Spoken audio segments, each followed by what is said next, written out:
people are evil, and I promise you, God Himself is stepping in to help my brother. Finding miracles happens where, like, these people are trying to lie every other corner, and they're caught in their lie.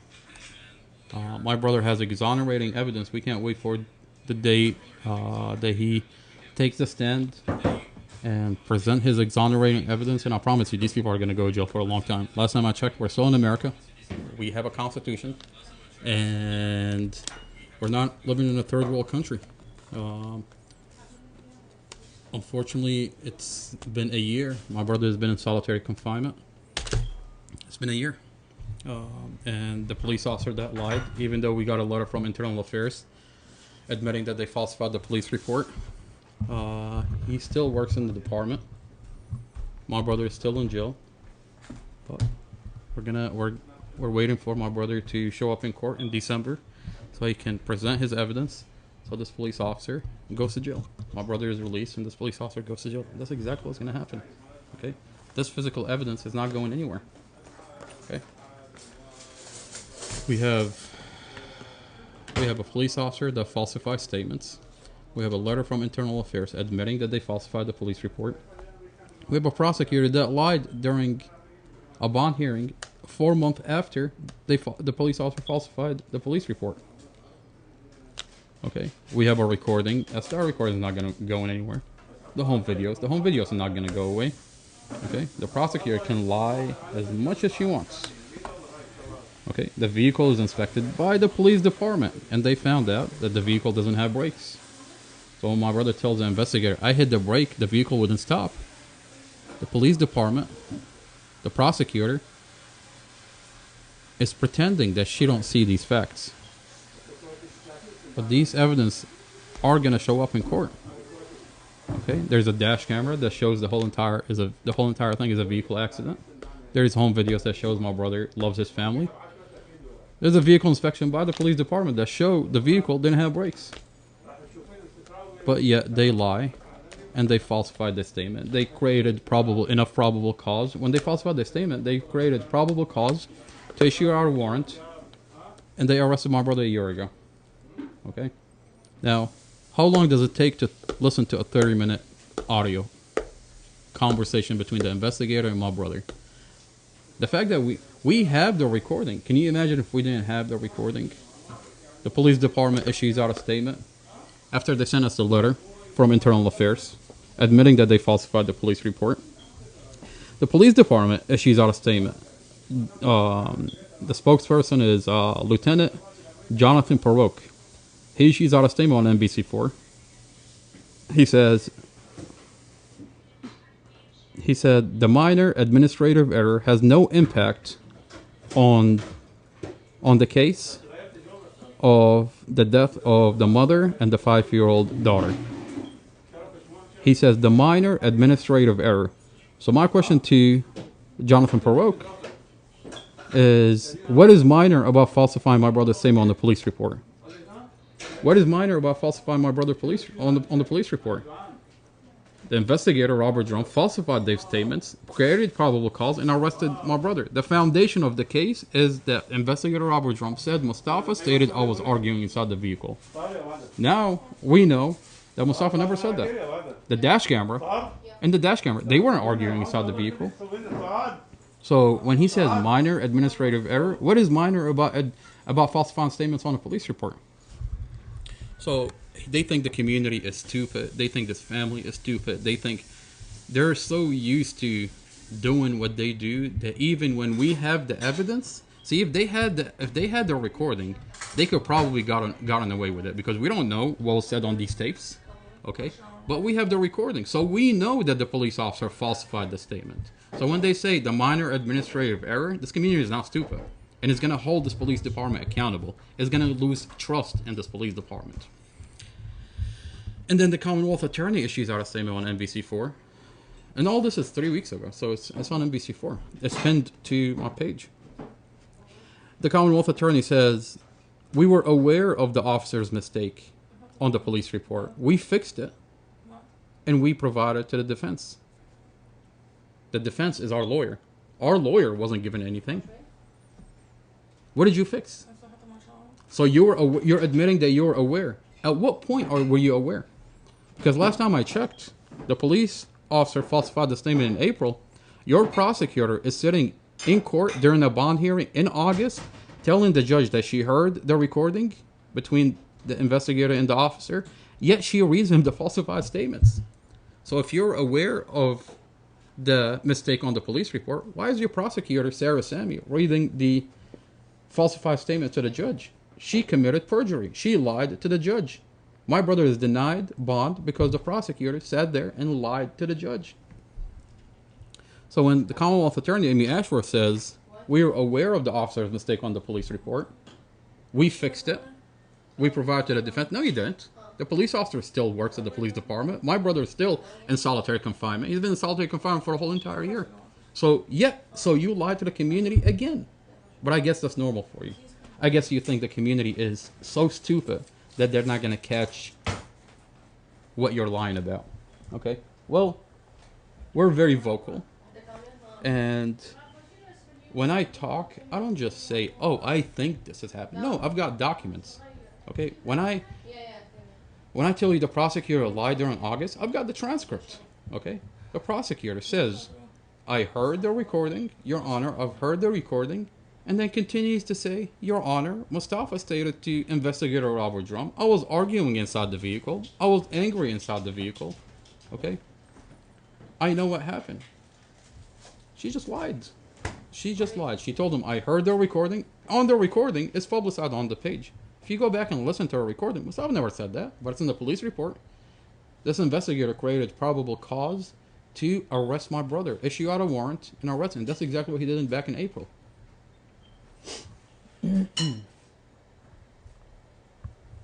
What should we talk about? What problem should we talk about? There's so many problems with my brother, with the 9 inmates that came forward, with the 6 inmate found dead in South Prince William County Jail. An 18-year-old kid is found unalive the other day. Where should we start? What I am going to do is... Nils, how are you, ma'am? Talk about Julie Carey, Fatma. So let's talk about Julie Carey. Now, Julie Carey, when this investigator falsified my brother's police report back in April 7, it was a 30-minute conversation. My brother lost his family inside the vehicle, was helicoptered. He was helicoptered to the hospital. He was in a coma. When he woke up from the coma, they released my brother. We took my brother home. We were taking care of my brother. And then 2 days later, the investigator, Robert Drum, called my brother on the phone. It was a 30-minute conversation. My brother, Mohammed, recorded that phone call conversation. Okay? Now, my brother was arrested that day. They issued out a warrant. They falsified his statement. They issued out a warrant, arrested him. Created probable cause, arrested him. Now, we have the recording. The police department the prosecutor released the discovery to the lawyer, Casey Stevens. You read that discovery, you get to the phone call conversation, the statements are falsified. I take the police report, I take the recording, the phone call conversation, I take the dash camera, I take it, and I reach out to Julie Carey. Originally, Julie Carey reported on the investigator. See, when this investigator falsified the police report, he went on NBC4, he went on Fox 5, and then he lied to the community through the media. The media never fact-checked anything. They just ran with it. They just said, investigators say Mustafa Aljazairi drove into oncoming traffic, and 5-year-old Empress was not properly restrained. Now, today, we know that's a lie. You watch the dash camera, it's posted on the page. 5-year-old Empress was properly restrained by his girlfriend, Dorothy. You see it on dash camera. Dorothy restrained the baby. Okay? The investigator knows that. He has a dash camera.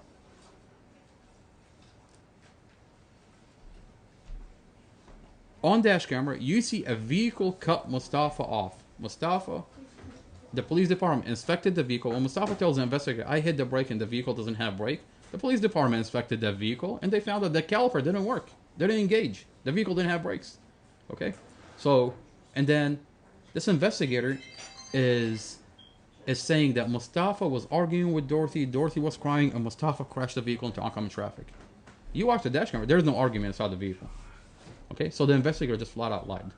So I took all that information. I took it to Julie Carey, and and it's been. I sat down with her. I gave her everything, and she never reported on anything. As a matter of fact, for a whole entire year, I've been begging Julie Carey to report on my brother. Now, we've been protesting in front of the jail. We were so frustrated, me and my family. We see them lying on my brother. And so I went on Amazon. I bought a giant megaphone. And we went in front of the court and we were protesting. We took the recording to Internal Affairs. We were waiting on Internal Affairs. Now, 4 weeks ago, they finally sent us a letter admitting that the investigator falsified the police report. I sent it to Julie Carey. Julie Carey doesn't report on anything. Nothing. Now, it's been over a year. And since the media didn't report on anything, I started publicizing my brother's story on social media. On TikTok, on YouTube, on Instagram, on Facebook. Now, the only reason Julie Carey reported on my brother is because I took that letter and I publicized it on my platform.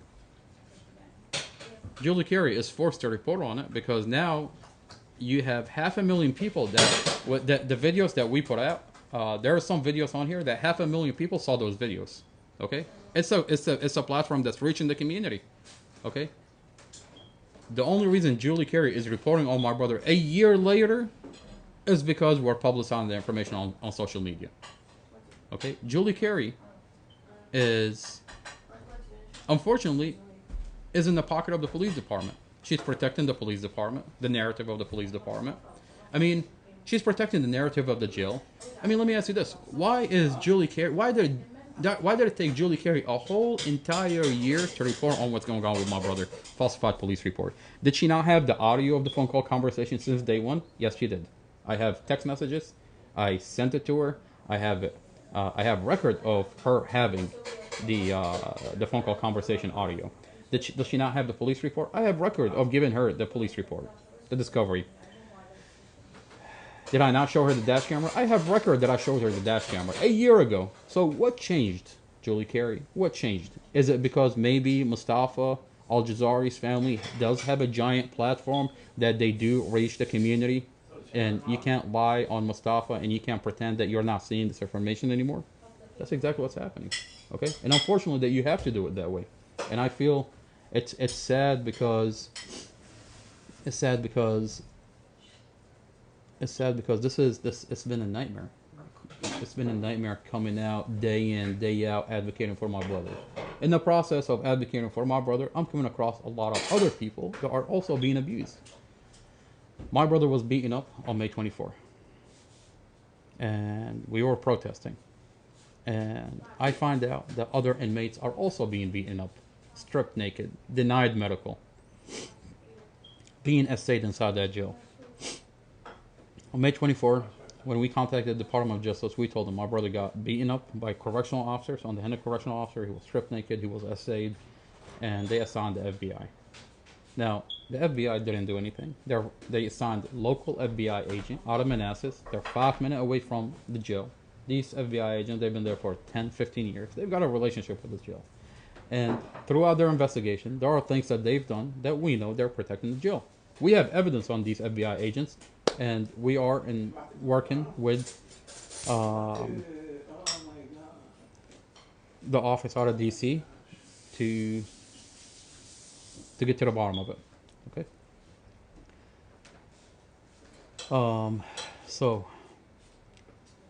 In the process of fighting for my brother, we were protesting in front of the jail every day. Other families start coming out. And I think they heard about us through social media, through when they were visiting their family members in the jail. They just saw like a family in front of the jail being loud, and we connected. So families start coming out. Somehow, some way, the family gave out my cell phone to their loved one on the inside. I got their story out, and out of that, the cell phone number starts circulating inside the jail. Now, I started getting inmates. Inmates started coming forward, telling me what's happening on the inside. And what I would do, I would record their voice. A simple process. Okay, I don't trust the Department of Justice. I don't trust the FBI, and I wanted to connect directly with the community. I wanted to tell the community what's happening inside this jail. So what I did, I would record the conversation that I have with this inmate about the abuse that they're getting on the hand of correctional officer, and I would publicize it on social media for the community to see. So that would put enough pressure for the FBI to investigate what's happening inside this jail. Now,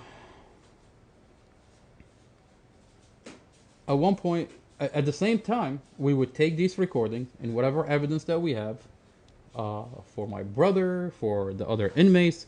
Now, when inmates start coming forward, it's you start hear when you listen to the tapes, you hear the same correctional officer come up. Okay. And now, if you're the FBI and you're investigating the jail, if the same name of the correctional officer come up in multiple inmate, this is systematic abuse. Okay. Or the same abuse is happening, this is systematic abuse. Okay. Wouldn't you think the FBI would be interested in this information? Now, Special Agent Lindsay Coulter was not interested. As a matter of fact, she told us, do not supply me with anything else. Okay, she didn't want to hear it. Okay, now that's a red flag, because if she was truly investigating the jail, if she was truly investigating my brother's situation on May 24, she would be interested in taking this information. As a matter of fact, she tells me, the information you give me, I have to document it, escalate it. Okay, to her chain of command. What is she so scared of? Why was she so scared about this information being documented into her system, escalated to her chain of command? Why is she so scared that this is going to happen? Okay, and then she tells me it's going to slow me down when I'm investigating your brother. Now, at that point, we thought she had all the information she needed, but in the back of our head, it was also a red flag. Now, we found out later, she says it's not her job. She says it's not her job to investigate inmates being abused. Well, whose job is it then? You're assigned, you're an FBI agent, you're assigned by the Department of Justice. If it's not your job to investigate inmates being abused, then whose job is it? Because it's definitely not the police department, because we contacted the police department. Prince William County Police Department, they said the jail is their own jurisdiction. They have no jurisdiction over the jail. We contacted Manassas Police Department. They said the same thing. They said the jail has their own jurisdiction and they have no jurisdiction over the jail. So the FBI doesn't want to investigate. The police department doesn't investigate. The jail is policing itself. Okay? They have so Special Agent Julie Carey is already purchased by the jail. She's protected the narrative of the jail. Throughout her investigation, there were things that she did. One, she doesn't want the evidence about the other inmates. She never investigated the inmates that came forward as witness of what correctional officers saw do to my brother. Okay? Julie Carey. Huh? What about her? Oh, I said Julie Carey? Yeah, I was talking about Lindsay Coulter, the FBI agent. So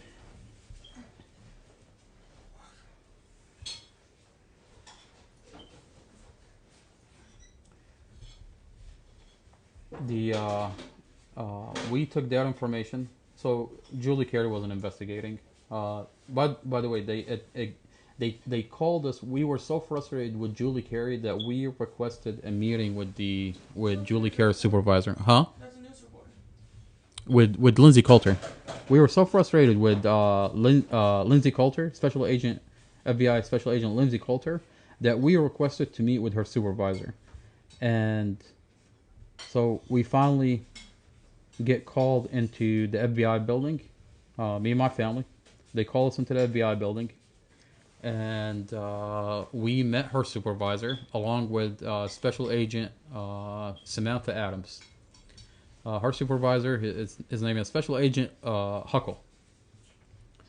Now, they took us inside the building, me and my family, and they had us sit in an interrogation room.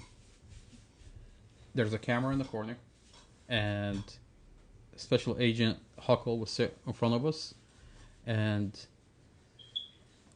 Special Agent Lindsay Coulter would sit next to him, and then Samantha Adam would sit next to her. Okay? And the Supervisor Special Agent Huckle would show us a still image of a CCTV, a picture printed out from a CCTV of the day after my brother got beaten up. And he said, "Look, your brother is okay." We asked the supervisor, we're like, why are you being selective about showing those pictures of the next day and not the day of the beating? He said, "I'm not being selective," and he doesn't answer the question. He just brushes over. He's like, "I'm not being selective. I'm just showing you what's on the camera." Okay. We asked if they had interviewed the inmate that came forward about seeing the correctional officers beating up my brother and essaying him inside the jail. Special Agent Lindsay Coulter gets frustrated. She said it's not her job. "Did you interview him?" She said, "Did you interview him?" She's asking us if we interviewed him. "Did you find him?"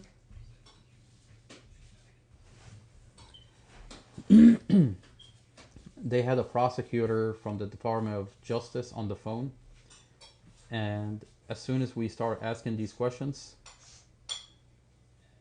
Supervisor Special Agent Huckle gets frustrated. He takes that guy off the phone. He tells him, "I know you're busy, blah blah blah blah blah." Okay, and he hangs up the phone with him, and then he gets. And then we ask him, "Did you X-ray my brother's arm and legs?" He says no. We asked him, why did you not X-ray his arm and leg? He said, "This is not a cross-examination. This is not a cross-examination," and he ends the meeting. We asked him, "Did you when my brother tells you that he was essayed inside the jail, did you physically check did you physically check? Did you take him to the hospital and follow procedure?" They never did. So when looking at this FBI agent through this investigation, she's providing a cover for the jail. She's covering up for the jail. The fact that she never X-rayed his arm or X-rayed his leg, and at one point the Supervisor Special Agent Huckle would admit that he saw on the CCTV that correctional officers carried my brother unconscious from one cell into another cell. Now, this is consistent with the inmate that came forward. I have a recording. I posted on the page that my brother was beaten up, carried from one cell into another, unconscious. This is exactly what the other inmate said. Now, I'll tell you why they never X-rayed his arm and leg. My brother, on the day of the accident, on the vehicle accident, he was helicoptered to the hospital. They did a full-body CT scan. If you were to X-ray his arm and leg today, you're going to find compound and fracture from the beating he got by a correctional officer on May 24th. They refused to X-ray his arm and leg because the minute you X-ray his arm and leg, you're going to see, all you have to do is compare the X-ray from May 24 to April 7, and you're going to find the difference.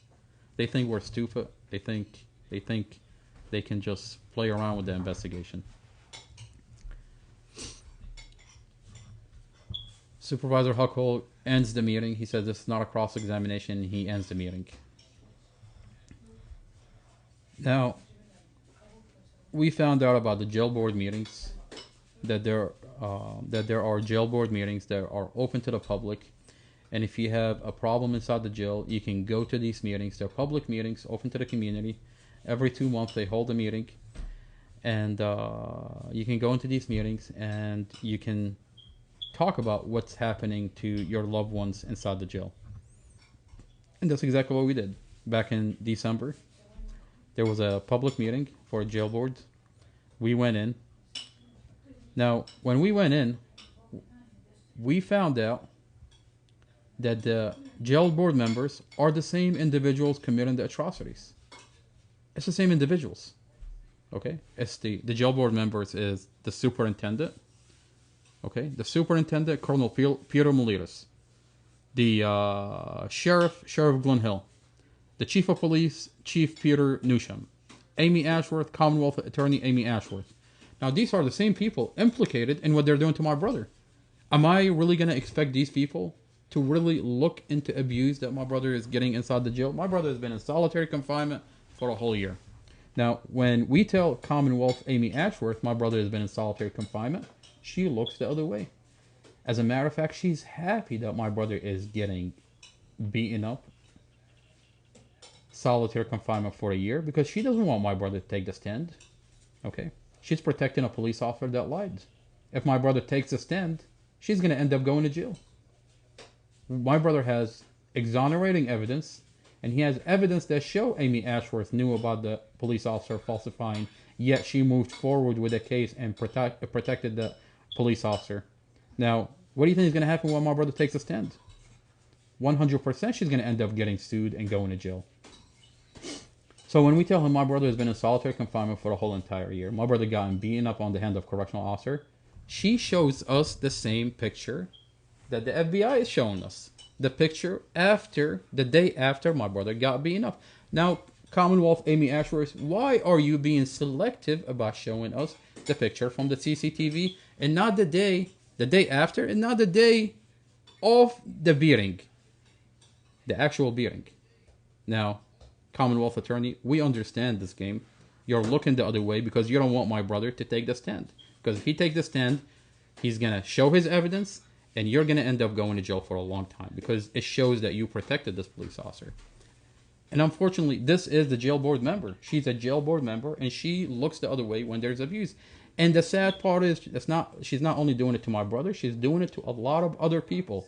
And I'm not just saying that. I say that because I have inmates that reach out, call, I record their voice, and I've taken their voices to the FBI, to the Department of Justice, that they're telling me that they're getting beaten up inside the jail, they're getting stripped naked, they're being denied medical, they're getting SA'd, and then when we give it to the Commonwealth Amy Ashworth, she looks the other way because she wants to prosecute these individuals.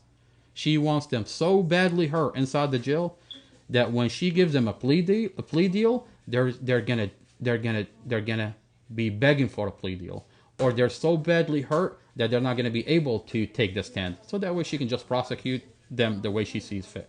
It's a conflict of interest that she's a Commonwealth Attorney. Now, that's the Commonwealth Attorney. Now, the Chief of Police, Peter Newsham, he's a jail board member. Now, when we tell the Chief of Police that my brother is in solitary confinement, my brother is getting beaten up inside the jail on the hand of correctional officer, my brother is getting SA, he looks the other way. And he looks the other way because he doesn't want my brother to take the stand. Because if my brother takes a stand, he's going to testify against his police department. My brother has evidence that his police officer falsified the statement on a police report. If my brother takes a stand, that chief of police has a lawsuit on his hands, so he doesn't want my brother to make it to the stand. So he wants my brother abused. He wants my brother deteriorate. So he looks the other way. Now, the superintendent, these are his correctional officers. See, all these individuals, it's a conflict of interest to have these members on the jail board. The jail is policing itself. Now, the chief of police, no, they're not chief of police, the superintendent Peter Molinas. It's a conflict of interest to have the superintendent look into the abuse inside his jail. These are his correctional officers. And what's happening in this jail is there are correctional officers that have been there for 10, 15 years. They walk around with their cell phone. The superintendent is not going to be able to get rid of them, even if he wanted to. They've got their cell phone inside the jail. Every time a correctional officer beat up an inmate, they got their cell phone and recording. Now, you don't think these correctional officers, if you reprimand them or get rid of them, they've got so much dirt on this jail that they're going to shut down this jail? How is a superintendent gonna hold these correctional officers accountable if they've been there for 10, 15 years? The superintendent can't hold them accountable even if he wanted to.